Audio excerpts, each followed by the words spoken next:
আসলে কি করলাম?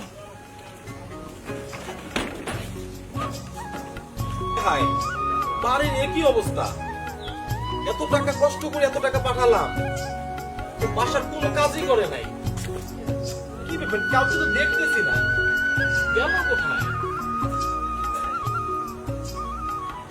বাসায় কাউকে দেখতেছি না, এখানে জুতা 2 জোড়া, তো দরজাও লক করা।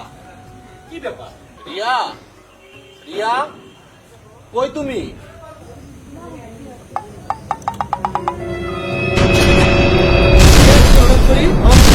আমি এয়ারপোর্টে যাইতাম, তাই এই ব্যাগটা আমার কাছে দেন। ভাবি ভিতরে আসতে, আমি ভাবি ডাক দিতেছি। ভাবি এদিক বাইরে বের হন, এই দেন কে আইছে, ভাই আইছে। হ্যাঁ আমি। তুমি না বলে চলে আসছো? হ্যাঁ বলে যদি আসতাম তোমাদেরকে, তোমাদের যে এত পরিবর্তন তখন নিজের চোখে দেখতে পারতাম না। আমি রশিদ ঠিকই বলছিল, কিন্তু আমি ওর কথা বিশ্বাস করি নাই। আজকে নিজের চোখে দেখলাম, নিজের চোখকে তো আমি অবিশ্বাস করতে পারি না। থাক, এত উত্তেজিত হতে হবে না, ঠিক আছে? সুমন, তুমি মন মনে রয়েছো কেন? ও জেনে গেছে, সব জানছে, ঠিক আছে? ভয় পাওয়ার কিছু নাই। ও আচ্ছা, এই কথা না, ঠিক আছে। কি কি হয়েছে? কি সমস্যা? এত ভয় পাচ্ছ কেন তুমি? না কি ভয় পাবো, আমার ভয় পাওয়ার তো কিছু নাই।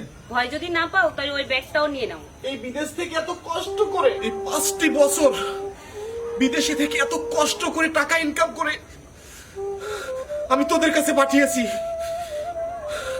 আর তার প্রতিদান আজকে এভাবে আমাকে তোমরা দিলে না। আর আমার এই শেষ সম্বলটুকু এটাও নিতে চাচ্ছ তোমরা? না, এটা আমি দেব না। দেশে কি আইন আদালত বলে কিছু নাই? তোরা নিবি, এই ব্যাগটাই তো নিবি না? নে বেঈমান, ব্যাগটু শেষ সম্বলটুকু নে, কিন্তু তোরাই আমার ভাঙা বাড়ি থেকে বের হয়ে যা, এক্ষুনি বের হয়ে যা। তোদের মুখ আমি দেখতেছি না, বের হয়ে যা। আমরা বাড়ি থেকে বের হয়ে যাব? বাবা মারা যাওয়ার সময় আমি বাবার কাছ থেকে কৌশলে এই বাড়ি পুরোটাই আমি উইল করে নিছি, এখন বের হয়ে দিলে তুমি বের হয়ে যাও। তোরা আমার শেষ সম্বলটুকু, আমার থাকার জায়গাটুকু এভাবে বেইমানি করে নিতে পারলি? ঠিক আছে, তোরা কখনো সুখে থাকতে পারবি না, তোরা কখনো সুখে থাকতে পারবি না। প্রবাসী ভাইয়েরা বিদেশ থেকে এত কষ্ট করে টাকা ইনকাম করেন, আমার মতো ভুল আপনারা করবেন না। টাকা পাঠালে হিসাব নিকাশ করে টাকা পাঠাবেন, বিশ্বস্ত কারো কাছে টাকা পাঠাবেন, এত ভুল করবেন না। আর নিজের সম্বল নিজের কাছেই রাখবেন।